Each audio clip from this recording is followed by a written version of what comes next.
All right, y'all, so I know y'all have been asking me how I make my homemade whipped cream, so I'm gonna show y'all today. Here we go. We have 1 quart of heavy whipping cream. All right, I usually make it in these big batches because I like to. All right, I also like to add 1 teaspoon of vanilla extract. And y'all know how I do, I just eyeball it. I'm adding 1/4 cup of powdered sugar.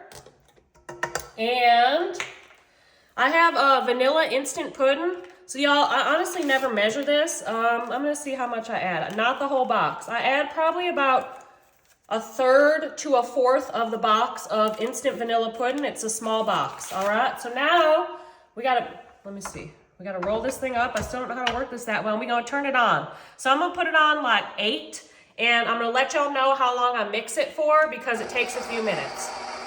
All right, y'all, so I just want to show y'all this real quick. You can see it's getting a little thicker.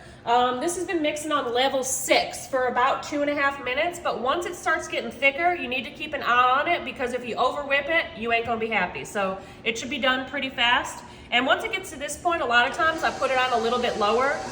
Let's see. I'll leave it on 4 now, and I'm gonna watch it because it's almost done. All right, y'all, so this is done. You just gotta keep an eye on it, and hold on, sometimes I don't know how to work this thing still. Okay, so I'm gonna take this out. All right, y'all, I'm gonna move this thing to the side. But you can see when it starts to get firm, when it forms these like kind of peaks, okay? So again, once it starts getting thicker, as you're mixing it, you just gotta keep an eye on it because if you overbeat it, and I've done it before, it gets kind of like curdly and it's gross and you can't save it. So at this point, y'all, you can put this in a container and put it in the fridge and it'll actually set up a little bit more. That's why I like to use the pudding in there. Yeah, and it'll stay in the fridge for a few days. But I'm gonna put this in a popping bag. I'm gonna put some of it in there. So y'all can get these on Amazon if you want. And this is a nice little trick. You just put it in a cup and roll it over.